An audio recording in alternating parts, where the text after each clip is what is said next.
자, 오늘 우리에게 주신 하나님의 말씀은 고린도후서 5장 11절에서 21절, 우리는 화목의 그리스도 대사라고 하는 제목을 가지고 하나님의 말씀 보도록 하겠습니다. 우리 한 절씩 교독하겠습니다.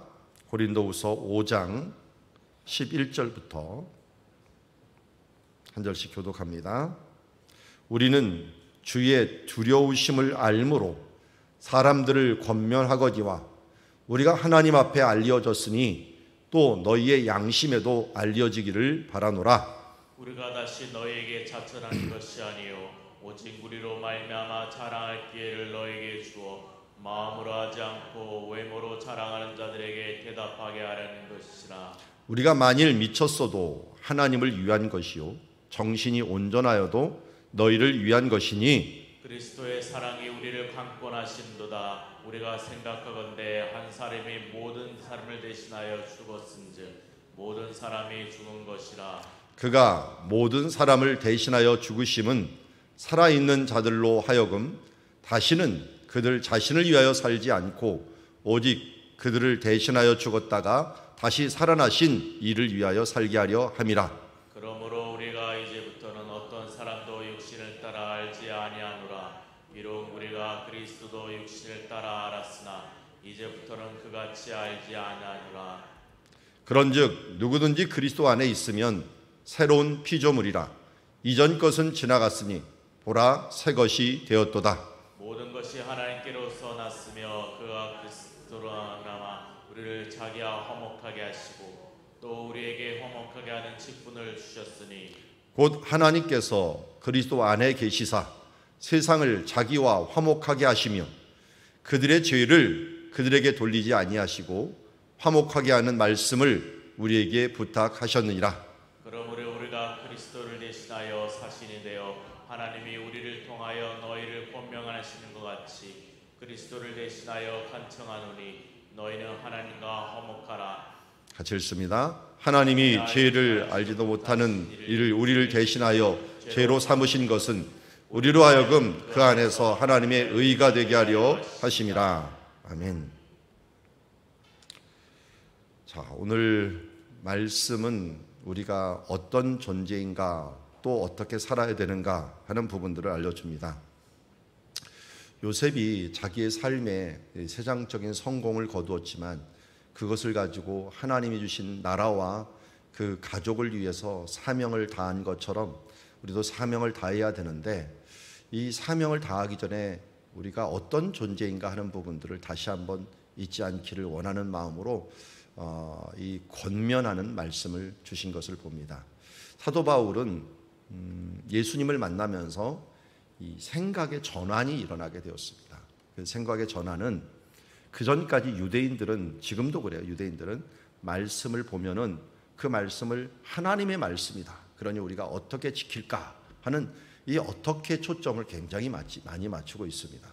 그러다 보니까 안식일을 거룩히 여기면은 안식일에 뭐를 하지 말라는 거지, 또 어떻게 거룩히 여기는 거지 하면서 이런 것들 방법들을 계속 생각해놔요. 이거 뭐 틀린 말은 아닙니다. 하나님의 말씀은 진리니까 그냥 순종을 하는 거예요. 그런데 예수님이 오셔서 이 생각을 바꿔놓아 그렇습니다. 그래서 내가 너희들은 옛사람이 말한 바 뭐 간음하지 말라는 말을 들었으나 살인하지 말라는 말을 들었으나 하면서 얘기하면서 근본적인 문제를 건드립니다. 왜 안식일을 거룩히 여겨야 되느냐? 왜 간음하지 말아야 되느냐?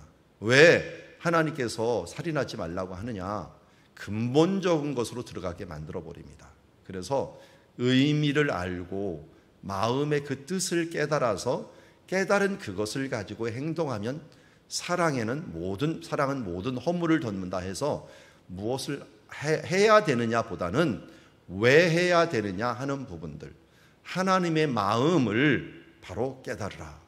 그래서 하나님의 마음은 들어가 봤더니 그게 뭐냐? 사랑이었고 인자함이었다. 우리 욥기서를 보았지만 욥기서에서 빠진 게 있어요. 거기는 정말 하나님의 공의도 나타나고 의로운 하나님, 논리적인 하나님 다 나오는데 거기가 뭐가 빠졌느냐? 인자함이에요. 하나님의 사랑과 인자함은 그게 기초가 돼서 우리를 구원하는 건데 우리는 그것을 잊어버리고 자칫 잘못하다가는 하나님은 유일하신 하나님이야, 경외로우신 하나님이야, 두려워해야 되는 하나님이야 하면서 하지만 그 뒤에 있는 사랑을 잃어버릴 때가 있다는 거예요. 그래서 십자가는 물론 공의입니다. 우리의 죄를 대신해서 아들을 죽이기까지 해야 됩니다. 그러나 그 뒤에 가장 큰 힘이 바로 사랑과 인자함이요 긍휼함이라고 하는 것입니다. 그래서 오늘 이 고린도 후서에서도 그것을 먼저 잊지 않기를 원한다는 것입니다. 자, 11절을 보죠. 우리는 주의 두려움을 알므로 사람들을 권면하거니와 우리가 하나님 앞에 알려졌으니 또 너희의 양심도 알려지기를 바라노라. 우리가 다시 너희에게 자천하는 것이 아니요 오직 우리로 말미암아 자랑할 기회를 너희에게 주어 마음으로 하지 않고 외모로 자랑하는 사람들에게 대답하게 하려 하는 것이다. 자, 여기서 지금 주의 두려움, 하나님의 경외로움을 알아요. 경외하시면 압니다. 그런데 뒤에 보면은 이 우리로 말미암아 자랑할 기회를 너에게 주어 마음으로 하지 않고 외모로 자랑하는 자들에게 대답하려 합니다. 지금 자랑을 하려고 한다고 합니다. 왜 그런가 봤더니 여기 보니까 외모로 자랑하는 자들이 있다는 거예요. 할례로, 율법으로 내가 얼마나 율법을 잘 지키는 줄 아느냐, 우리의 족보가 어떤 줄 아느냐 하면서 이 외적인 것으로 자랑하려고 하는 사람들에게 내가 다른 자랑을 하려고 한다. 다른 자랑. 이 자랑이 뭔가 봤더니 13절에 보면 좀 이상한 자랑이에요. 만일 미쳤어도 하나님을 위한 것이요 정신이 온전하여도 너를 위한 것이다. 이게 무슨 자랑입니까? 이게 미친 것을 지금 자랑한다는 거예요. 어떻게 미쳤는가? 14절에 그걸 얘기하죠. 그리스도의 사랑이 우리를 강권하시는도다. 그들을 위하여 사랑하고 헌신하는 이것이 내 자랑이다. 너희를 위하여 내 몸을 던져갖고 이렇게 행하고 하는 것들이 왜 그렇게 하는 줄 아느냐? 그리스도의 사랑이 나를 강권해서 그러는 거다. 내가 너희를 위해서, 오늘 주제가 그리스도의 대사거든요. 내가 너희를 위해서 이렇게 헌신하면서 이 너희들을 위하여 일하는 것들은 내가 하는 게 아니라 사실은 그리스도께서 나를 그 사랑으로 강권을 해주셔서 나도 할 수 없지 그 사랑이 내 안에서 나를 강권하게 하는 거다. 너희들이 뭐 사랑스럽고 잘나고 대단해서 그러는 게 아니라 하나님께서 나에게 그런 마음을 주시고 그 마음으로 내가 너희를 위하여 일하는 것이다. 우리가 생각하건대 한 사람이 모든 사람을 대신하여 죽었은즉 모든 사람이 죽은 것이라 하면서 그리스도의 그 사랑이 무엇인가? 우리를 대신하여 죽었고 그리고 그 죽은 그 사랑이 모든 사람을 대신하여 죽었던 것처럼 그 사랑이 내 안에 오므로 나 또한 그 사랑을 가지고 살아갈 수밖에 없도록 만든다는 것입니다. 그가 모든 사람을 대신하여 죽으심은 살아있는 자들로 하여금 다시는 그 자신을 위하여 살지 않고 오직 그를 대신하여 죽었다가 다시 살아나신 이를 위하여 살게 하려 하심이라. 쉽게 말하면 그리스도의 십자가의 사랑이 오늘도 우리를 강권하고 있다는 것입니다. 로마서 8장에서 누가 우리를 하나님의 사랑에서 끊으리요? 자기 아들을 아끼지 아니하고 내어주신 그분이 어찌 그 아들과 함께 모든 것을 우리에게 주시지 않겠느냐라고 말씀하는 것처럼 하나님의 사랑에서 끊을 자가 없고 하나님의 사랑이 우리를 강권하신 그 사랑은 무슨 사랑이에요? 죽기까지 사랑하신다. 모든 사람들을 대신하여 죽기까지 사랑하신 그 사랑이 우리를 강권하고 있다는 것입니다. 이제는 그 사랑 때문에 우리는 어떻게 되는 거예요? 다시 살아나신 이를 위하여 살게 만드는 거예요. 우리 자신을 위하여 살지 않고 다시 살아나시는 이를 위하여 살도록 한다는 것입니다. 그러므로 우리가 이제는 어떤 사람도 육신을 따라 알지 아니하노라. 비록 우리가 그리스도를 육신을 따라 알았으면 이제부터는 그같이 알지 아니하노라. 그런즉 누구든지 그리스도 안에 있으면 새로운 피조물이라. 이전 것은 지나갔으니 보라 새 것이 되었도다. 너무 유명한 말이죠. 그렇지만 이 안에 담겨져 있는 말은 무엇입니까? 갈라디아서 2장 20절 말씀처럼 이제는 내가 산 것이 아니라 나를 사랑하사 나를 위하여 죽으신 하나님의 아들을 믿는 믿음으로 산다. 하나님의 아들을 믿는 믿음, 그 믿음뿐만 아니라 그 하나님의 아들이 우리에게 주셨던 사랑으로 산다는 거예요. 그 사랑이 나를 강권하시고 나를 이끌어 가심으로 이 세상에서 사랑하지 않는 사람, 인자하심을 베풀지 않는 사람, 그 사랑의 힘으로 살지 않는 사람은 결국 새로운 피조물이 아니라는 거예요. 그래서 사도 바울은 내 가운데 이런 부분들이 일어나지 않을 때는 자꾸만 무슨 일이 일어납니까? 나는 날마다 죽노라. 우리가 날마다 죽을 수 있는 이유는 무엇입니까? 예수님께서 죽었다 살아났기 때문에 그렇습니다. 우리는 그리스도와 함께 죽었고 그와 함께 살 수 있는 사람이기에 우리는 어떻게 보면 날마다 부활의 신앙을 맛보며 살아가야 돼요. 우리가 죽지 아니하면 부활할 수가 없어요. 근데 사람들이 안 죽으려고 그래요. 자존심도 안 죽으려고 그래요. 이 세상에 있는 것들을 놓으려고도 하질 않아요. 죽는다는 건 뭡니까? 다 놓는 것입니다. 다 포기하는 것입니다. 언제든지 다 놓고 우리가 잠을 자는 겁니다. 날마다 우리가 잠잘 때 사실은 죽는다고 생각을 해요. 다 놓고 죽고 이제 죽은 자로서 다시 살아나서 그리스도와 함께 새로운 피조물로 이제는 내가 산 것이 아니라 내 안에 그리스도께서 사신 것이다. 그의 믿음으로, 그의 사랑으로, 그의 소망을 가지고 또 살아가는, 그래서 믿음의 역사, 믿음의 워크를 다시 시작하고 사랑의 수고를 아끼지 아니하고 소망의 인내로서 오늘 하루하루를 내가 죽은 자로서 다시 산 자로서 새로운 피조물로 살아가야 함을 오늘 말씀하고 있습니다. 지난주에도 말씀을 드렸지만 이렇게 살아간다고 하는 것들은 어떤 직분을 가진 사람이냐? 화목하게 하는 직분을 가진 사람입니다. 그래서 모든 것이 하나님께로 났으며 그가 그리스도로 말미암아 우리로 하여금 자기와 화목하게 하시고 또 우리에게 화목하는 직분을 주셨습니다. 우리는 1차적으로 하나님과 화목을 하고 그리스도와 화목을 하게 되었어요. 그러므로 오늘 20절 말씀 보니까 너희는 하나님과 화목하라 라고 하는 말씀을 줬어요. 하나님과 화목하면서 잊지 말아야 될 우리들의 마음 자세는 바로 우리가 화목하는 직분을 가진 자가 되었다. 하나님과 화목하고 화목한 가운데 우리에게 그 사랑과 그 화목을 우리에게 주심으로 이 세상을 향하여 화목하는 직분을 주셨어요. 이것이 뭐냐면 제사장이죠. 너희는 왕 같은 제사장이다 라고 하는 게 하나님과 이 세상 사이에 화목하는 직분을 주셨어요. 그래서 이제 그리스도의 대사로서 이 땅 가운데 우리는 파견이 된 사람이 되었어요. 19절에 보니까 곧 하나님께서 그리스도 안에 계시사 세상을 자기와 화목하게 하시며 그들의 죄를 그들에게 돌리지 아니하고 화목하게 하는 말씀을 우리에게 부탁하셨다. 세상을 심판하기 전에 하나님은 어떻게든지 화목하기를 원했습니다.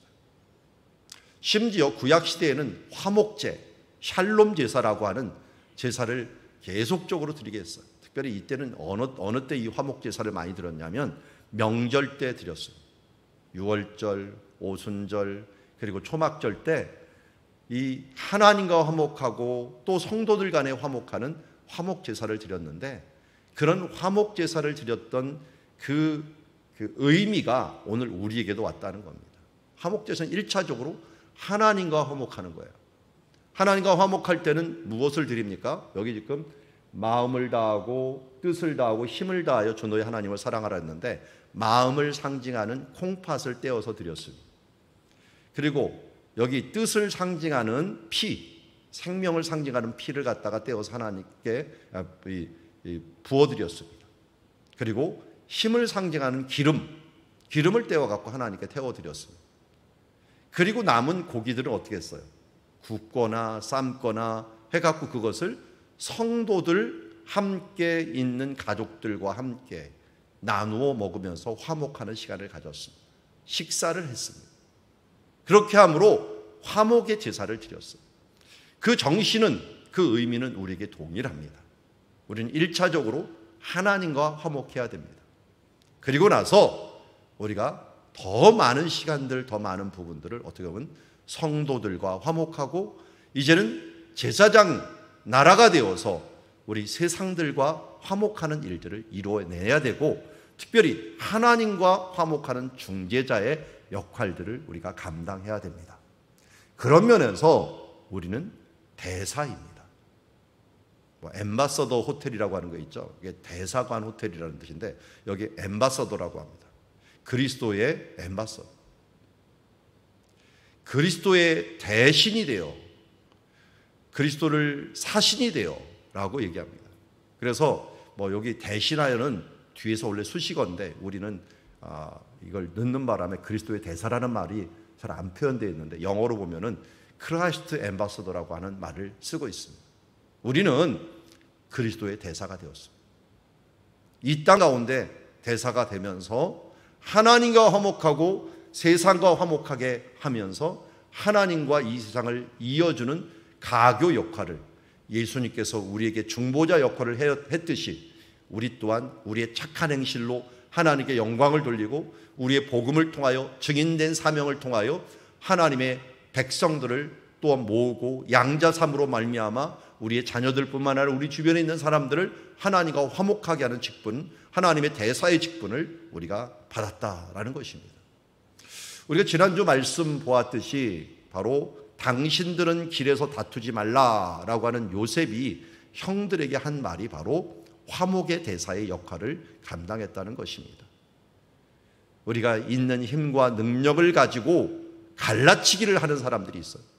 가끔 가다 보면 그 사람이 들어가면은 뭔가 높은 데 올라가는데 어떻게 올라가는가 봤더니 갈라치기를 해갖고 그가 가는 곳마다 분열을 일으켜갖고 한 단계 한 단계를 가는 사람이 있고, 정말 뛰어난 사람들은 화목을 이루면서 이 한 단계 한 단계를 올라갑니다. 그런데 세상의 정치나 세상의 이 사람들이 행하는 일들 보면 갈라치기를 통해서 뭔가 그를 올라갑니다. 우리 지방색을 이용하고 또 사람들 간의 관계를 이용하고 하면서 그걸 따돌림하면서 우리끼리 하면서 자기의 세력을 얻으려고 하는 사람들이 있습니다.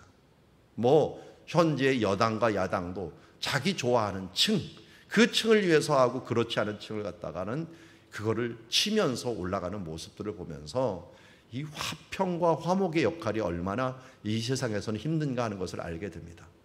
그러나 여기 있는 요셉처럼 당신들은 다투지 말라 하면서 내가 기억하지도 않고 아버지한테 이 부분들을 이야기하지도 않고 그럴 테니 너희는 다투지 말라 하면서 화목의 역할들을 부탁한 것을 보게 됩니다. 말씀을 정리합니다. 우리는 화목의 그리스도 대사가 되었습니다. 그리스도의 사랑이 우리를 강권하기 때문입니다. 우리는 그리스도 안에서 죽고 새로운 피조물이 되었기 때문입니다. 그리고 우리는 임명되었습니다.